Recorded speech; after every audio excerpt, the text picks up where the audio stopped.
नमस्कार, हरे कृष्णा दोस्तों। मैं संजय सिंह वोदिया एक बार फिर से आप सब लोगों का स्वागत करता हूं आपके अपने YouTube channel iconic nursing academy पर। हम लोग आपको साइकोलॉजी सब्जेक्ट पढ़ा रहे थे और साइकोलॉजी सब्जेक्ट में हम लोग जो आज डिस्कशन करेंगे वो आपका टॉपिक रहेगा इमोशन।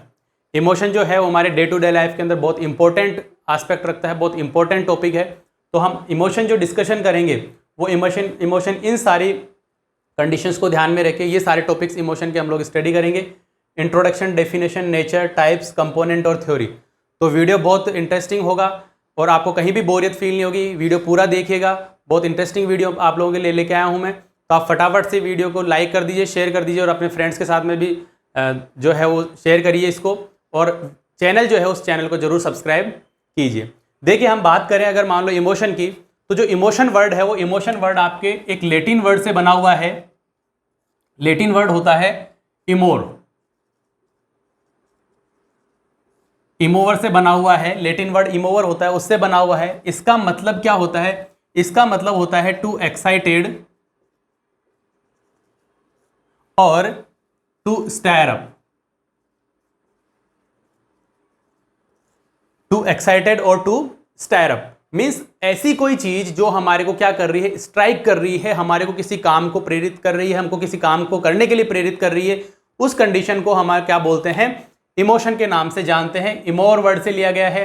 टू एक्साइटेड जो हमारे को एक्साइटेड करती है, हमारे डे टू डे लाइफ के अंदर हमारे कुछ काम करने के लिए एक्साइटेड करती है और हमारे को साथ में ही क्या करती है?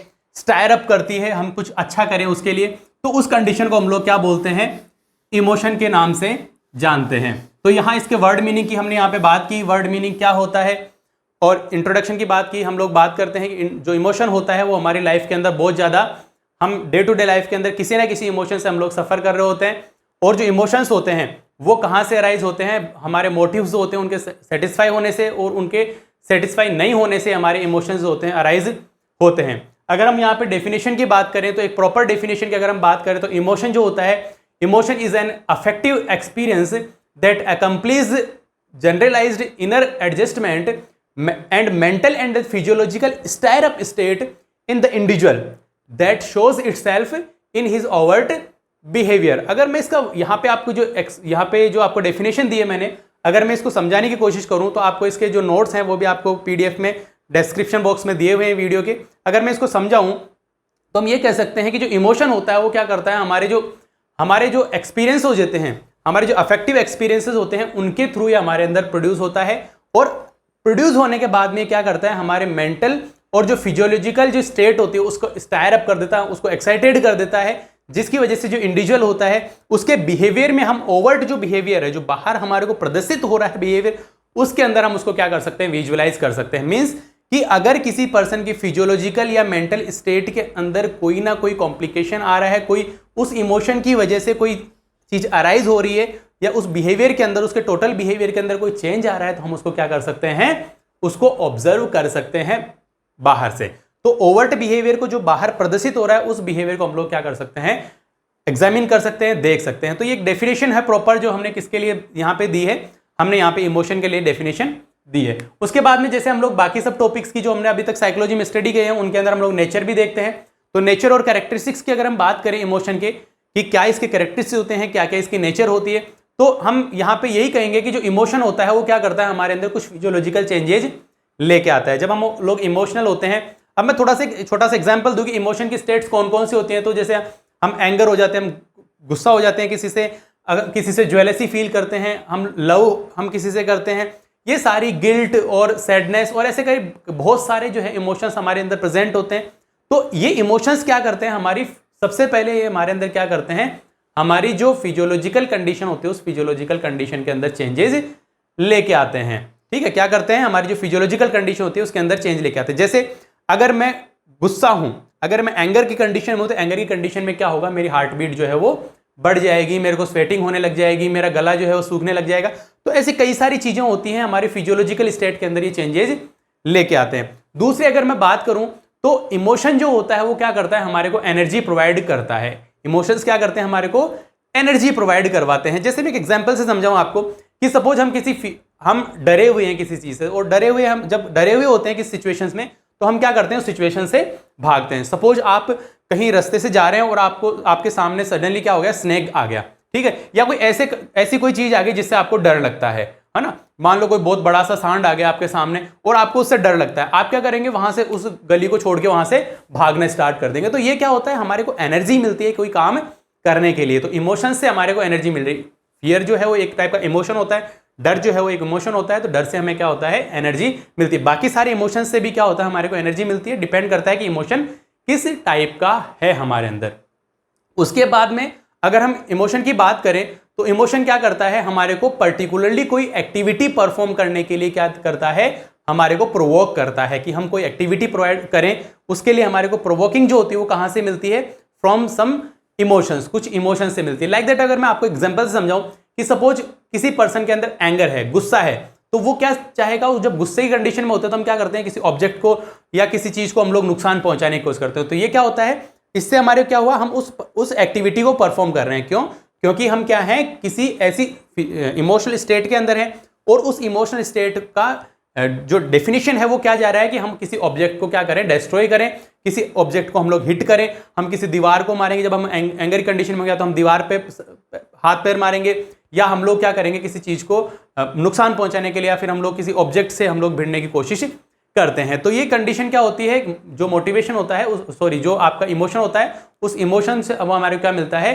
कोई भी एक्टिविटी होती है उस एक्टिविटी को परफॉर्म करने का मौका मिलता है। उसके बाद में अगर इमोशन की बात करें, नेचर्स की, इमोशन के नेचर्स की अगर नेक्स्ट बात करें तो इमोशन के नेचर में हम ये भी देखते हैं कि इमोशन जो होते हैं वो हमारे क्या करते हैं, हमारी जो एक्सटर्नल फीचर्स होते हैं उन एक्सटर्नल फैक्टर्स की वजह से या फीचर्स की वजह से हमारे अंदर अराइज होते हैं।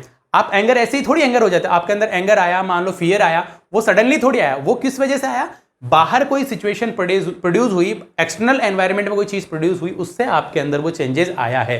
तो इमोशन कहां से अराइज होता है, from the external factor, external किसी फैक्टर की वजह से हमारे अंदर अराइज होता है।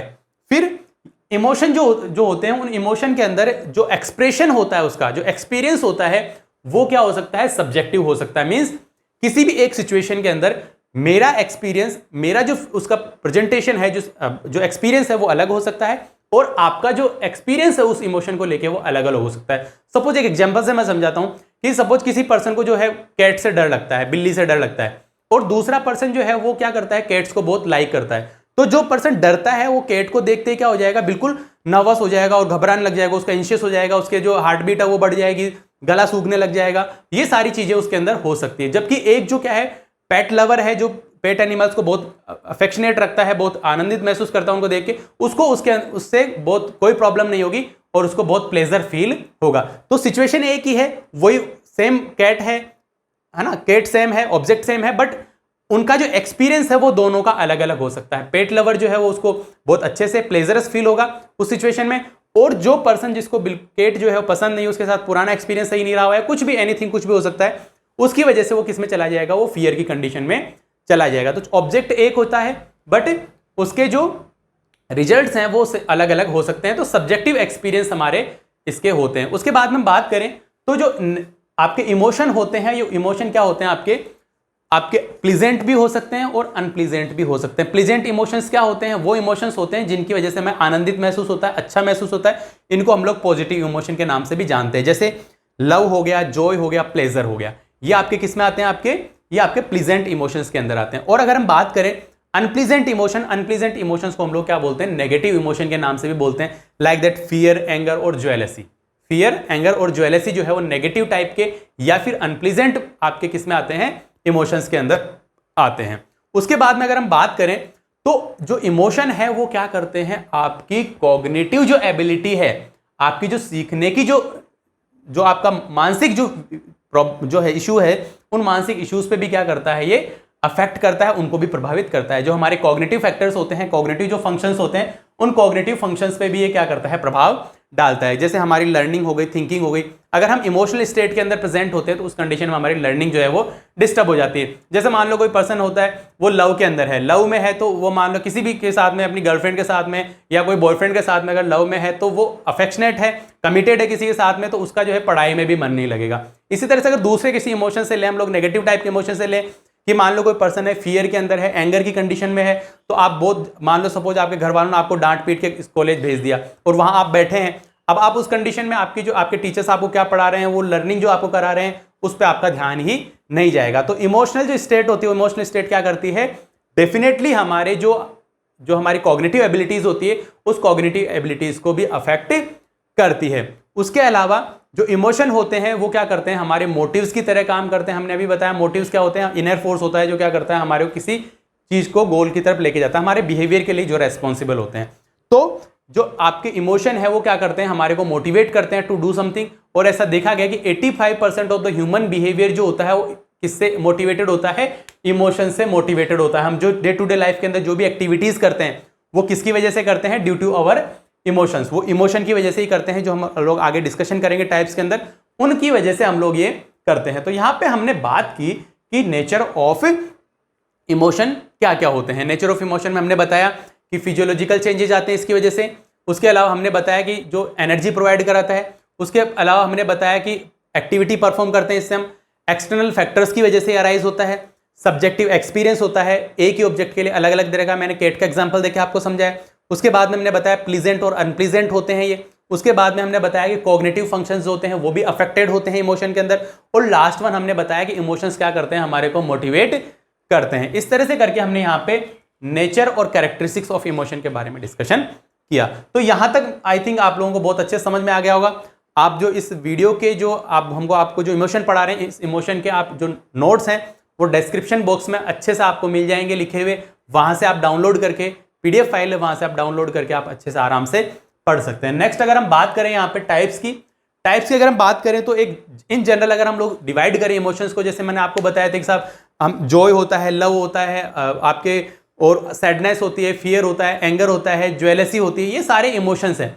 अब जब हम इसकी कैटेगरीज करेंगे तो कैटेगरीज में क्या होता है कि एक तो सिंपल आपके क्या होते हैं, सिंपल इमोशंस होते हैं, और दूसरे क्या होते हैं, मिक्स्ड टाइप के इमोशन होते हैं। जब एक टाइप की एक ही तरह का इमोशन में एक ही तरह की फिजियोलॉजिकल चेंजेस आते हैं, जैसे मैं बात करूं सिंपल इमोशन की बात करें तो जैसे फियर है, जॉय है और एंगर है। इस कंडीशन में क्या होता है, इन कंडीशन में कोई दूसरी आप हैप्पीली फील नहीं कर सकते, आप इन कंडीशन में हैप्पीली फील नहीं कर सकते। जबकि मिक्स्ड फीलिंग, जो जिनके अंदर मिक्स्ड फीलिंग आती है उनको हम लोग क्या बोलते हैं, मिक्स्ड इमोशन बोलते हैं। Like that love and aggression. Love की कंडीशन में अगर आप किसी के साथ में कमिटेड हैं तो उस कंडीशन में आप अगर मान लो आपकी कोई इच्छा पूरी नहीं हो रही उस कमिटमेंट में, तो आप एंगर भी हो सकता है आपके अंदर, और वहां पे अफेक्शन भी आपका किसी के साथ में हो सकता है। तो दोनों तरह की फीलिंग्स वहां पे होती हैं। तो इस तरह से भी हम लोग इसको डिवाइड करते हैं। बट मेनली जो हम इसका जो हम लोग इसका टाइप्स पढ़ते हैं वो टाइप्स हम लोग पढ़ते हैं, एक तो पॉजिटिव और एक पढ़ते हैं हम लोग नेगेटिव इमोशन और पॉजिटिव इमोशन। पॉजिटिव इमोशन को हम लोग दूसरा नाम यहां पे बोलते हैं प्लीजेंट, और इसको नेगेटिव को हम लोग बोलते हैं अनप्लीजेंट। ठीक है, हम इनको दो नाम यहां पे दो नोमेनक्लेचर किया हमने, एक तो पॉजिटिव इमोशन और दूसरा हमने बताया नेगेटिव इमोशन। पॉजिटिव जो इमोशन होता है उसको हम लोग प्लीजेंट बोलते हैं, नेगेटिव जो इमोशन होता है उसको हम लोग अनप्लीजेंट बोलते हैं।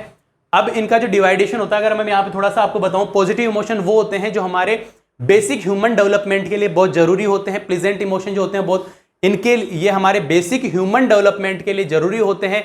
एक नॉर्मल ह्यूमन बीइंग का अच्छे से डेवलपमेंट हो, इसके लिए इनका होना बहुत जरूरी है। लाइक दैट अगर मैं बात करूं, लव, अफेक्शन और जो जॉय है, ये सारे आपके किस में आते हैं, आपके पॉजिटिव इमोशंस के अंदर आते हैं। इसके अलावा अगर हम नेगेटिव इमोशंस की बात करें तो नेगेटिव इमोशन में जैसे आपके फियर हो गया, या फिर आपका जो फियर या सैडनेस, ये सारे अनप्लीजेंट इमोशंस में आते हैं, जिसको हम लोग खुद भी नहीं चाहते कि हमारे साथ में हो। वो सारे नेगेटिव इमोशंस की कैटेगरी के अंदर यहाँ पे हम लोग नोट करते हैं। तो हम लोग एक एक डिस्कशन करेंगे कॉम्बिनेशन में कि कौन सा क्या होता है। मैंने आपको बता दिया कि अलग अलग भी बता दिया इन दोनों का, कौन सा क्या होता है, कौन से नेगेटिव इमोशन है, कौन से पॉजिटिव इमोशन। सबसे पहले हम बात करते हैं फियर की। अगर टाइप्स ऑफ इमोशन में हम लोग बात करें तो सबसे पहले आता है आपका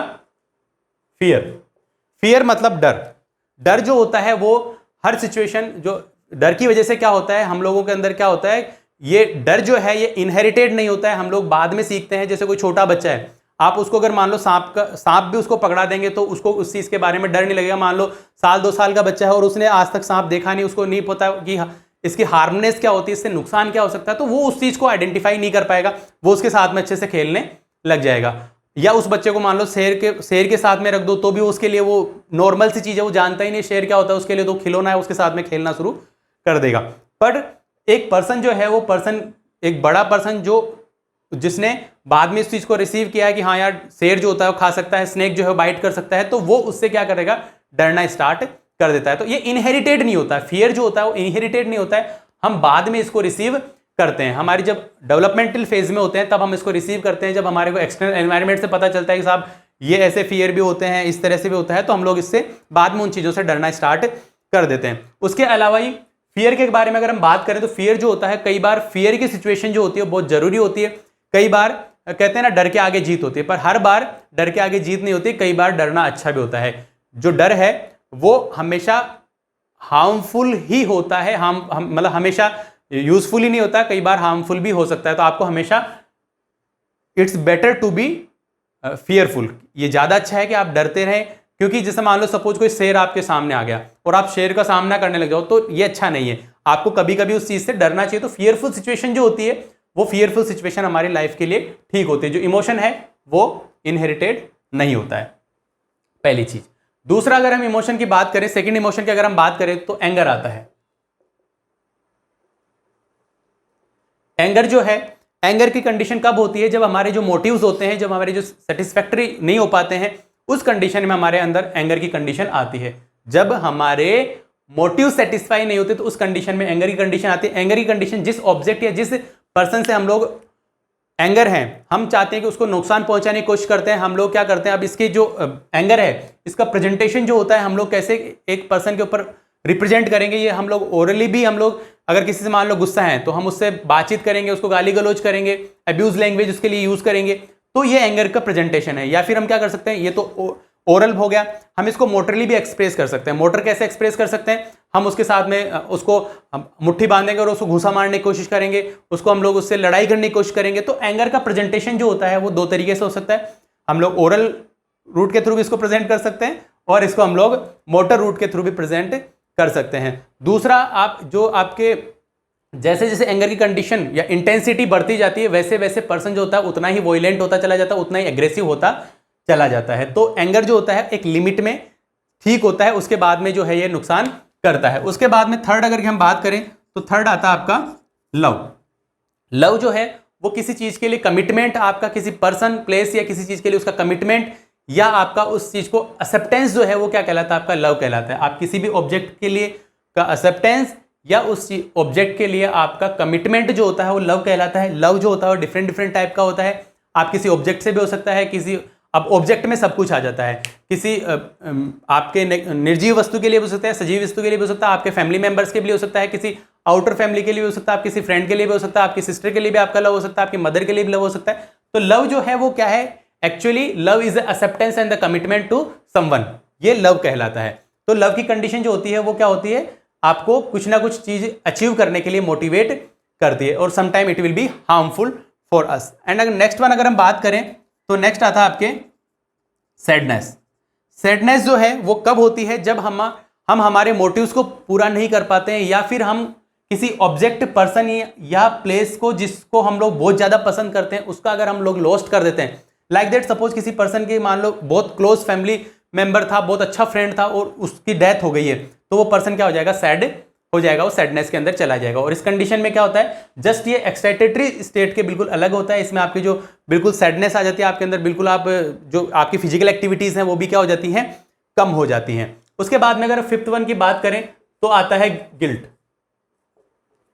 अगर फिफ्थ वन की बात करें तो गिल्ट आता है। गिल्ट जो होता है क्या होता है, ये उस कंडीशन में होता है जब हमारे वैल्यूज होते हैं, वो वैल्यूज और जो हमारे पर्सनल वैल्यूज और जो हमारे स्टैंडर्ड्स होते हैं, उनको जब किसी कोई नुकसान होता है तो उस कंडीशन में हम क्या करते हैं, गिल्ट महसूस करते हैं। लाइक दैट, मैं सोचता हूं कि मुझे किसी पशु को नुकसान नहीं पहुंचाना चाहिए, किसी जानवर को नुकसान नहीं पहुंचाना चाहिए, और सपोज मैंने अनइंटेंशनली मान लो किसी जानवर को मार दिया, मान लो सपोज किसी जानवर को मैं गलती से नहीं, मैं जानबूझ के नहीं मारा, बट फिर भी उस चीज के लिए मेरे को गिल्ट महसूस होगा। क्यों? क्योंकि मेरे वैल्यूज के अंदर, मेरे स्टैंडर्ड्स के अंदर ऐसा नहीं है कि मैं किसी एनिमल के ऊपर पत्थर फेंकूं, इस तरह का मेरे स्टैंडर्ड्स में नहीं है। तो ये चीज क्या करती है, हमारे अंदर क्या प्रोड्यूस करती है, ये हमारे अंदर गिल्ट प्रोड्यूस करती है। या फिर मैं किसी इंडिविजुअल को भी नुकसान नहीं पहुंचाना चाहता, तो ये भी चीज हमारे अंदर क्या प्रोड्यूस करती है, गिल्ट प्रोड्यूस करती है। नेक्स्ट वन अगर हम बात करें तो आता है प्लेजर एंड जॉय। प्लेजर और जॉय की कंडीशन कब होती है? जब प्लेजर और जॉय कब फील करते हो आप? जब आपके मोटिव्स जो होते हैं वो पूरी तरह से सेटिस्फाई हो जाते हैं, उस कंडीशन में आप प्लेजरस या फिर जॉय कंडीशन महसूस करते हो। इस कंडीशन में क्या होता है, आपकी जो आप कैसे रिप्रेजेंट करोगे? आप स्माइल के थ्रू किसी पर्सन को, आप बहुत ज्यादा खुश हैं तो आप क्या करते हैं, गले लगा लेंगे या फिर किसी को किस करेंगे।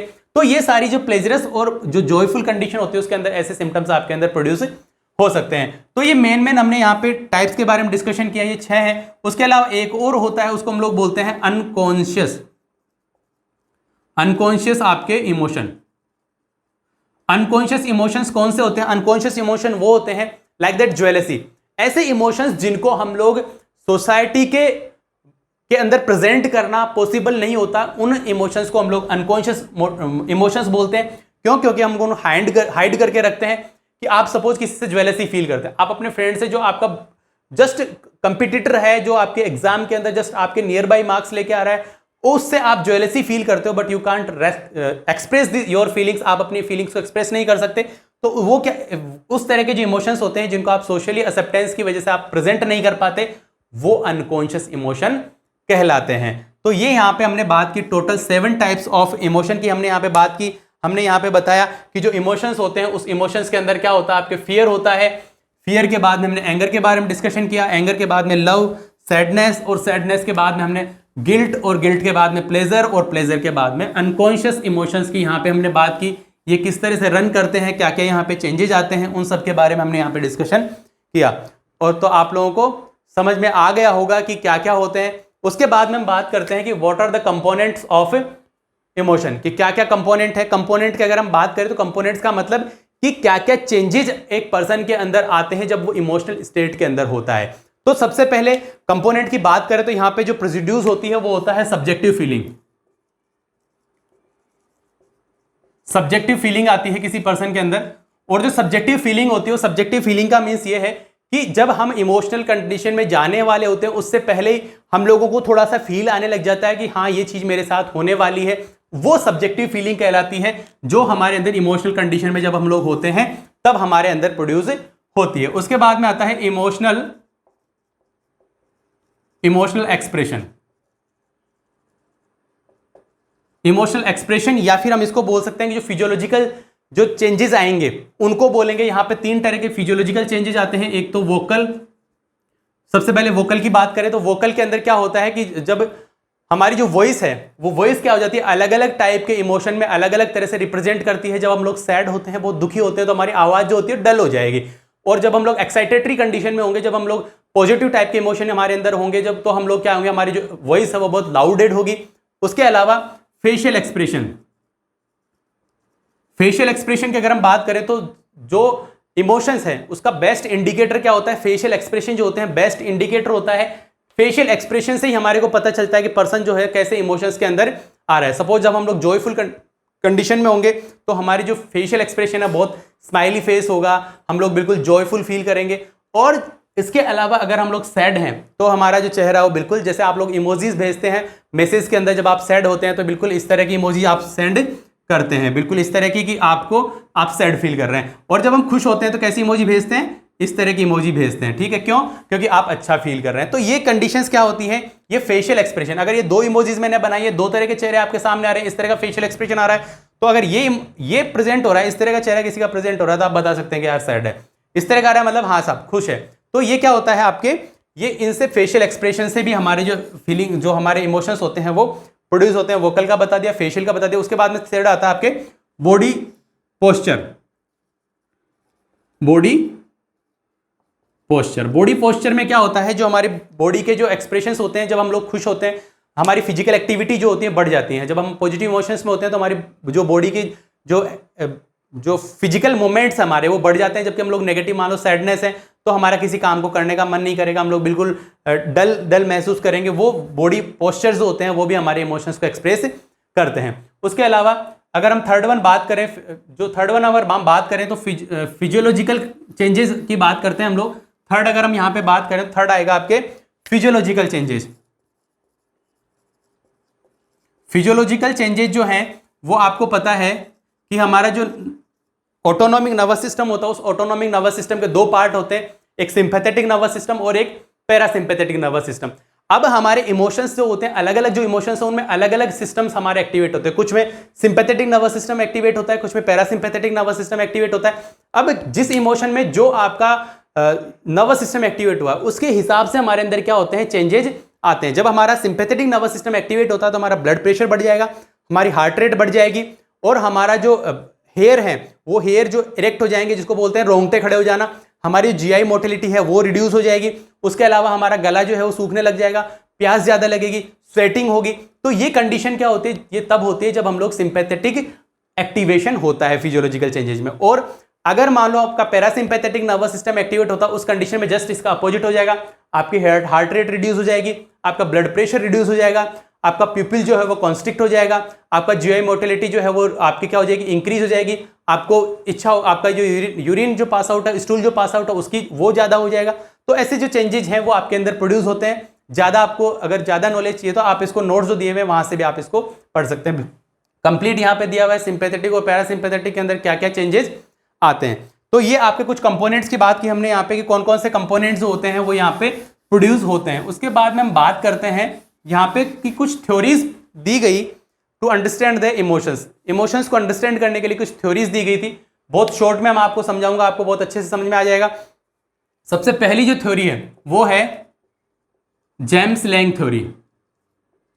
जेम्स लैंग जो थे, उन जेम्स लैंग ने इस थ्योरी को प्रतिपादित किया। उन्होंने बताया कि जो इन्होंने बताया कि कौन सी स्टेट कब होती है। इमोशन और जो फिजिकल चेंजेज होते हैं इनके कॉम्बिनेशन से जितनी भी थ्योरीज दी गई, 3 थ्योरीज हम जो यहाँ पे डिस्कशन करेंगे, उन तीनों थ्योरीज के अंदर यही बताया गया कि जो इनका कॉम्बिनेशन है फिजिकल चेंजेज और जो इमोशन प्रोड्यूस होने का है वो किस तरह से प्रोड्यूस होता है। तो जेम्स लैंग ने बताया कि हमारे अंदर पहले क्या होते हैं, कुछ फिजियोलॉजिकल चेंजेज होते हैं, कुछ फिजिकल चेंजेज होंगे।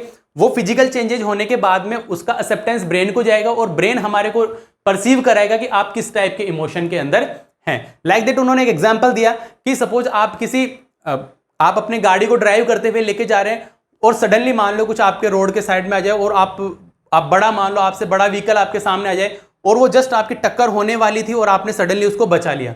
उस कंडीशन में क्या होगा, आपके हार्ट बीट बढ़ जाएगी और बाकी सब चीजें होंगी। और वो जो हार्ट बीट बढ़ी है या जो चेंजेस आपकी बॉडी के अंदर आए हैं वो कहां, ब्रेन को परसीव होंगे और तब आपको लगेगा कि ओ माय गॉड मैं तो मरते मरते बच गया। And then you feel fearful condition, आप फियरफुल कंडीशन फील करेंगे। तो जेम्स लैंग ने ऐसा बताया कि पहले क्या होता है, फिजिकल चेंजेज आते हैं। पहले क्या होता है, फिजिकल चेंजेज आते हैं और फिजिकल चेंजेस के आने के बाद में क्या होता है, इमोशन प्रोड्यूस होता है। ये किसने बताया, जेम्स लैंग ने ऐसा बताया। उसके बाद में कैनन सेकंड जो थ्योरी है वो आपकी कहलाती है Cannon Bard theory. Cannon Bard जो थ्योरी थी, उस कैनन बार्ड थ्योरी में कैनन और बार्ड ने जो थ्योरी दी उसमें उन्होंने ये कहा कि फिजिकल चेंजेज और इमोशन एक दूसरे के बाद में या पहले नहीं होते हैं कि साहब पहले फिजियोलॉजिकल चेंजेज हुए और उसके बाद में क्या हुआ, इमोशन प्रोड्यूस नहीं हुआ। ऐसा नहीं होता है। क्या होता है, ये दोनों साथ में होते हैं। ये दोनों क्या होते हैं, साथ में होते हैं। फिजिकल चेंजेस भी आएंगे और उसके साथ में ही क्या होगा, इमोशन भी प्रोड्यूस होता है। दोनों साथ में होते हैं। ये उन्होंने अपने एग्जाम्पल्स के थ्रू कैनन और बार्ड ने समझाने की कोशिश की। उसके बाद में थर्ड जो थ्योरी थी वो थर्ड थ्योरी आपकी आती है स्केचर सिंगर की theory. Sketcher Singer theory. Sketcher singer जो थे, इस स्केचर और सिंगर ने बताया कि कुछ चेंजेज होते हैं, जैसे या तो हमारी जो प्रीवियस मेमोरीज होती हैं किसी ऑब्जेक्ट को लेके, उसके आधार पे हमारे अंदर उन्होंने 2-3 चीजें बताई जिसके आधार पे हमारे इमोशंस अराइज होते हैं। पहला तो उन्होंने बताया कि हमारे जो पूरा प्रीवियस मेमोरीज होते हैं किसी ऑब्जेक्ट को लेकर, उसके आधार पे हमारे इमोशंस अराइज होते हैं। सपोज जैसे हमने एक एग्जांपल दिया था शुरू में कि कोई जो एक पर्सन जो है वो कैट के देख के बहुत अच्छा फील करता है, दूसरा जो उससे फियरफुल कंडीशन में चला जाता है। एक प्लेजरस फील करता है, एक फियरफुल कंडीशन में चला जाता है। किससे हुआ, ये हमारी ब्रेन के अंदर जो स्टोर्ड मेमोरी है उस मेमोरी की वजह से ऐसा हो रहा है कि हमारी मेमोरी के अंदर पहले से सेटल्ड था कि हमें प्लेजरस, हमारा अगर एक्सपीरियंस अच्छा है तो हम प्लेजरस फील करेंगे, अगर हमारा एक्सपीरियंस जो है वो कैसा है, सही नहीं रहा है, तो उस कंडीशन में हम क्या करेंगे, फियरफुल कंडीशन फील करेंगे। तो ये चीजें एक तो उन्होंने ये बताया। दूसरा उन्होंने बताया कि हमारी जब ये जो थ्योरी थी उसको भी उन्होंने मिक्स किया कि फिजिकल चेंजेज और इमोशन जो होते हैं वो आपस में मैच करते हैं, तो उसके आधार पे होता है हमारे इमोशंस। फिर उन्होंने एक चीज और बोली यहाँ पे कि जो इमोशंस होते हैं वो इमोशंस क्या करते हैं, हमारे जो ब्रेन की जो स्टेबिलिटी होती है, जो फिजिकल जो हमारे एफरेंट आर्टरी उसके थ्रू जो वहां पे स्टिमुलस जा रहे हैं उसके आधार पे हमारे जो है इमोशंस प्रोड्यूस होते हैं। इस तरह से करके हम लोग 3 थ्योरीज यहाँ पे डिस्कशन करते हैं, James Lange theory, Cannon Bard theory और स्केचर सिंगर थ्योरी। तीनों अलग अलग हैं। स्केचर और सिंगर ने क्या किया, इन दोनों थ्योरीज को मिला के और एक एक्स्ट्रा एडिशनल चीज उन्होंने क्या बोली कि यहाँ पे मेमोरी जो होती है, प्रीवियस मेमोरी होती है, उसके आधार पे हमारे इमोशंस एस्टैब्लिश होते हैं। तो ये आपका इमोशन जो टॉपिक है वो कंप्लीट होता है बहुत शॉर्ट के अंदर, बहुत सिंपली फॉर्म में मैंने आप लोगों को यहाँ पे एक्सप्लेन किया। इंट्रोडक्शन लेके थ्योरीज तक हमने यहाँ पे पढ़ा। आपको इसमें कोई इश्यूज हो तो आप हमारे को, अगर आपको ज्यादा और कोई प्रॉब्लम आती है मान लो इस टॉपिक के अंदर, तो आपको हमारे को कमेंट करके बता सकते हैं। ये भी बता सकते हैं आपको वीडियो कैसा लगा, अच्छा लगा है तो आप वहाँ पे अच्छे कमेंट दें। अगर आपको कुछ और एक्सप्लेनेशन चाहिए तो आप हमारे व्हाट्सअप नंबर जो है उस व्हाट्सअप नंबर पे जो स्क्रॉल हो रहा है उस पर आप हमारे को क्या कर सकते हैं, मैसेज करके कोई आपको इश्यूज होते हैं तो वहाँ से पूछ सकते हैं। पीडीएफ जो नोट्स हैं वो आपको वीडियो के डिस्क्रिप्शन बॉक्स में अवेलेबल हो रहे हैं, वहाँ से आप डाउनलोड करके वहाँ से पढ़ सकते हैं। तो आप हमारे वीडियोज़ को देखते रहिए और लाइक और शेयर सब्सक्राइब करते रहिए। नेक्स्ट वीडियो मिलेंगे, तब तक आप अपना और अपने घर वालों का ख्याल रखें। हरे कृष्णा।